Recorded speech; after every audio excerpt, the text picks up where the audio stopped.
So this talk really came from reflections that I had after a Q&A a couple weeks ago. A couple people asked questions related really to goodness. Some folks using the phrase, "I'm still a good person," and noticing that that led to wondering about other people. Are they good? And also kind of struggling with having been hurt by people and trying to see them still as a good person.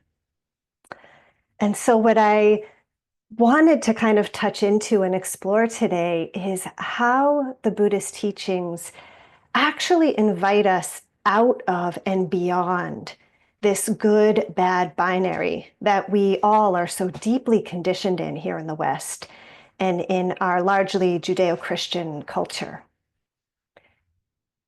That yes, this practice is about uprooting greed, hatred, and delusion in all forms and flavors, right? Subtle and severe, and seeing how that can show up in our bodies, minds, and hearts and can motivate our actions.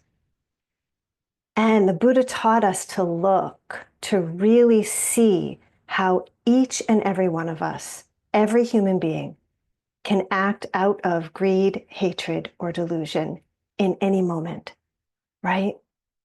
And any one of us, any person can train the mind heart through understanding the nature of things and how things actually are to act from wisdom and compassion.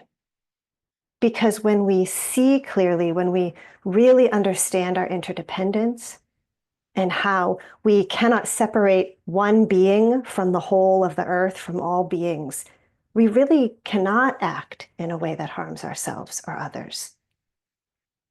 But this is hard and not always the awareness that we and others live and act from in the world. And so in this path, part of our task is to really investigate and see what happens when we or others act from greed, hatred, or delusion. And what happens and what does it feel like when we and others act from wisdom, compassion, patience, etc. So our motivation in this practice behind each action is so essential. And this is really kamma or karma. And I won't get into a whole explanation, but I want to notice how even with this idea of karma, we often try to fit it into our concepts of good and bad. But karma is simply translated as action, just action. And we often hear in this tradition, we are the owners of our actions, right? And this just means we understand that our actions ripple out into the world. And we want those ripples to be for the benefit of others, non-harming. And sometimes in our world and in our personal lives, we may not experience people as acting from a clear seeing, wise, or compassionate place, right? What we may experience in our lifetime is the hurt and harm done from them acting unskillfully. And in those times, I don't know that it's necessary or even skillful to kind of force ourselves to see those people as good. What can be helpful is to recognize and really understand their actions, to allow it to strengthen our own commitment to non-harm, and perhaps begin with compassion for those who have been hurt by those actions, including ourselves.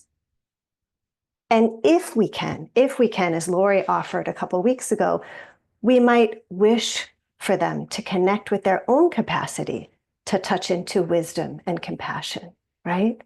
That kind of metta practice. What feels really important is not to then put them in this kind of bad category, bad box. Because when we do that, we reify something that was a moment in time, right? It creates a self in them that we're trying to see as permanent, bad. When we do that, we water the seeds of hatred and delusion in ourselves. we make another person separate from us. We risk viewing them as different from us in some fundamental way, or we judge them. We might even see ourselves as kind of good in comparison, right? Which can be a risk. We then can kind of give ourselves a pass from examining or investigating our own capacity to do harm or to act unskillfully. And so if we kind of try to step beyond that, as the teachings really invite us to do, we can recognize and see and hold together that we are human, all of us human, capable in any moment of causing harm, acting unskillfully, or of bringing more metta, compassion, joy, and wisdom into the world. Right? That I too can act out of cruelty, impatience, judgment, greed in any moment. And I think Bill and Susan encouraged us to kind of use that phrase, I'm still a good person, because so often when we realize we've done something that caused harm, we so quickly collapse into shame, right? We put ourselves in the bad box. We identify, I'm bad, I'm wrong. We create this self. And we want to help ourselves out of that, right? The shame is not helpful. We do want to take responsibility for our actions, but in a way that actually allows us to grow and learn, that motivates us to be curious about, like, ooh, how did that happen? What are the causes and conditions? And how can I do something different in this moment?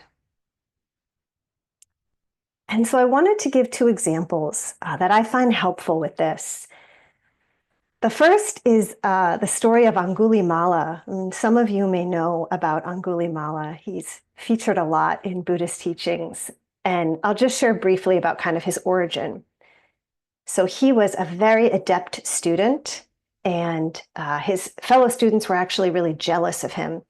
And so they turned the teacher, the guru, against him and made the guru very suspicious of him.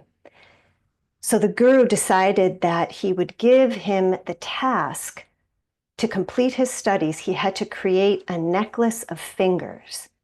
Anguli means finger, mala means necklace. And at first he was horrified and said he wouldn't do it, but the teacher really persisted because he really wanted to get him killed. And so Angulimala sets out to create his necklace of fingers. And in the process of creating it, he really waters the seeds of hatred and violence within himself. And the story is that he needs one finger to complete his mala, and he sees the Buddha walking. And he decides this will be his final victim. And so he's running after him, he's chasing him. The Buddha is calmly walking, and Angulimala yells out, "Monk, stop!" And the Buddha says, "I have stopped, Angulimala. When will you stop?" And Angulimala is so changed by this, so impacted, that he completely changes his ways and decides to become a monk and follows the Buddha. But people did not forget what he did. And so one of the later stories is they are walking on alms rounds in Angulimala's home village. And people recognize him, and they begin to yell at him and throw things at him. And he's upset by this. And the Buddha goes to him and says, "Bear it, monk. Bear it." Right? Basically says, you still did these things, and you must bear the consequences of the harm that you did.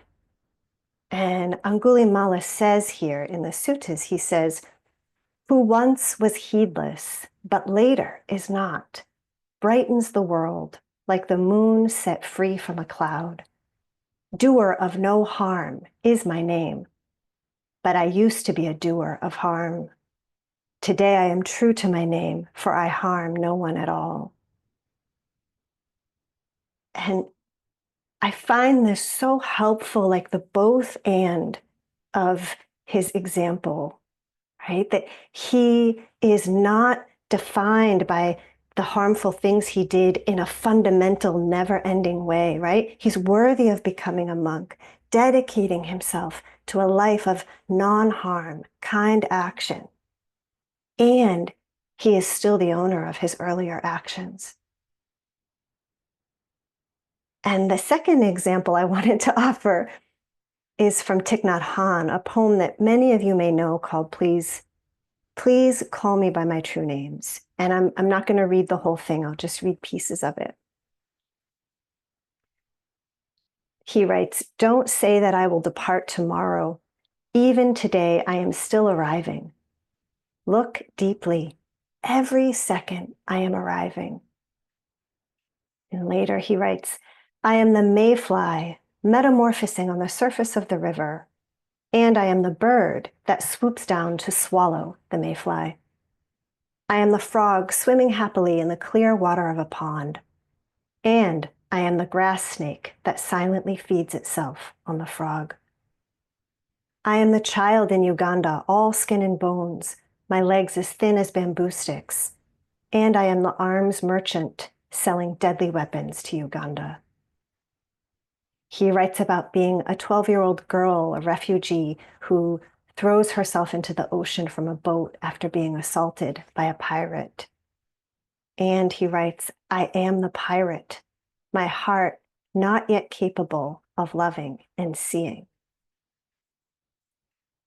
At the end, he says, "Please call me by my true names so I can hear all my cries and my laughter at once, so I can see that my joy and pain are one.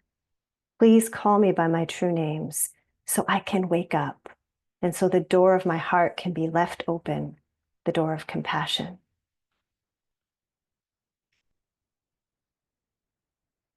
So really powerful again, right? There's that both and. He sees himself, he understands himself as having the capacity to be all of these things. And he wrote about the story of the refugee girl because it was actually a true story that he learned about. He wrote, "When you first learn of something like that, you get angry at the pirate. You naturally take the side of the girl. As you look more deeply, you will see it differently. If you take the side of the little girl, then it is easy. You only have to take a gun and shoot the pirate. But we can't do that. In my meditation, I saw that if I had been born in the village of the pirate and raised in the same conditions as he was, I would now be the pirate. There's a great likelihood I would become a pirate. I can't condemn myself so easily."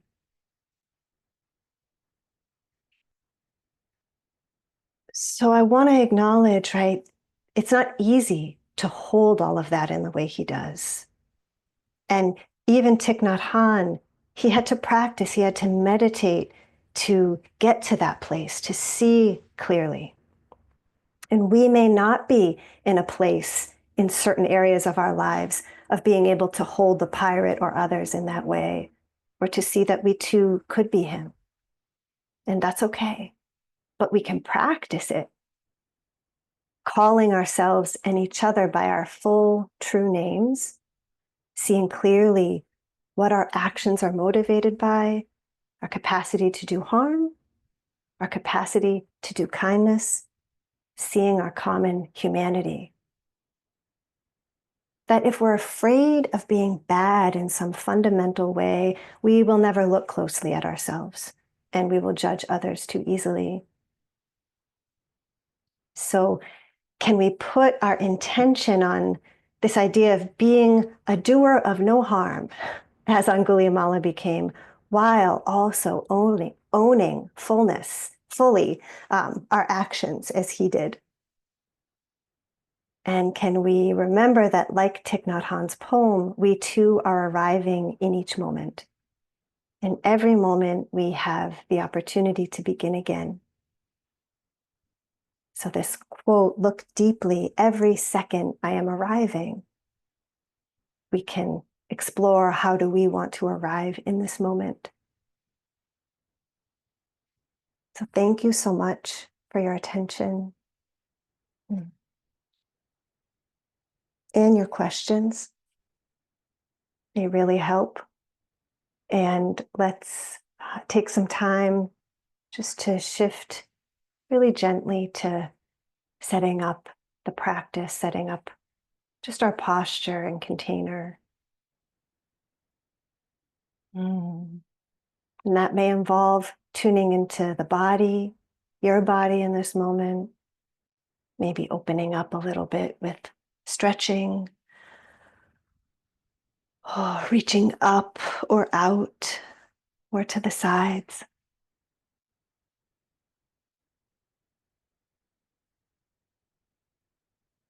Mm.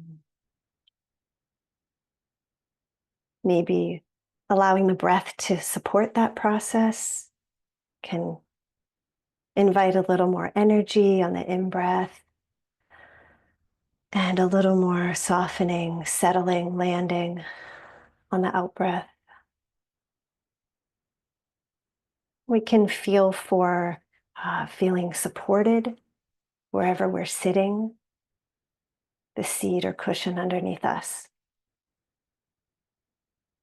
and a sense of the spine long and the crown of the head really gently lifting.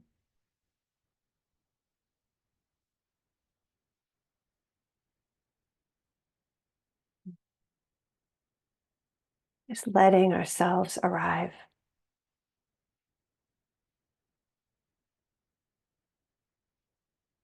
inviting the attention to settle in the body, maybe to connect with and receive the movement of each breath.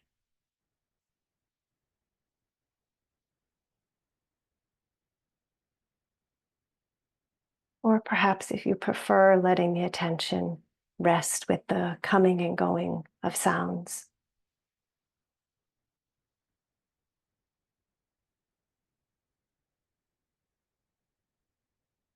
Using the anchor just to steady ourselves a little bit.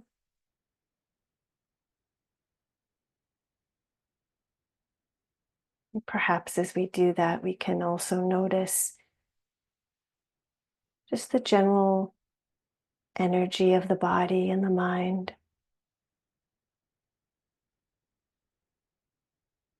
how open or closed the heart may be.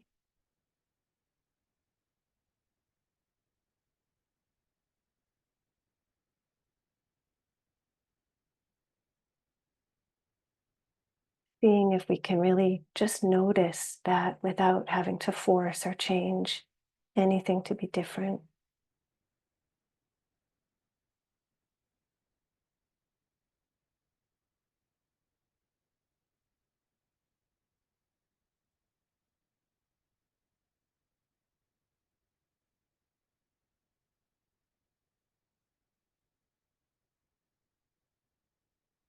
Being with ourselves moment to moment, with each other moment to moment.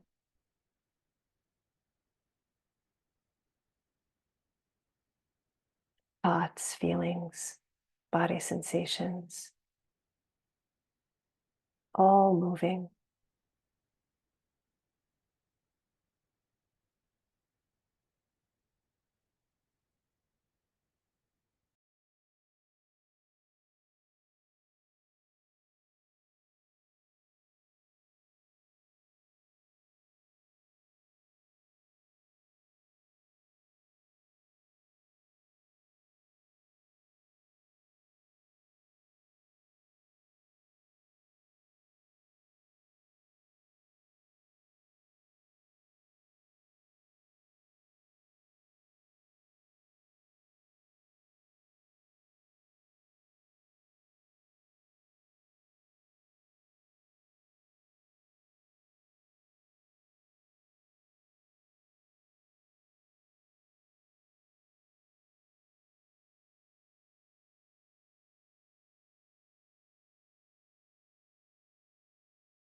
Look deeply. Look deeply. Every second I am arriving.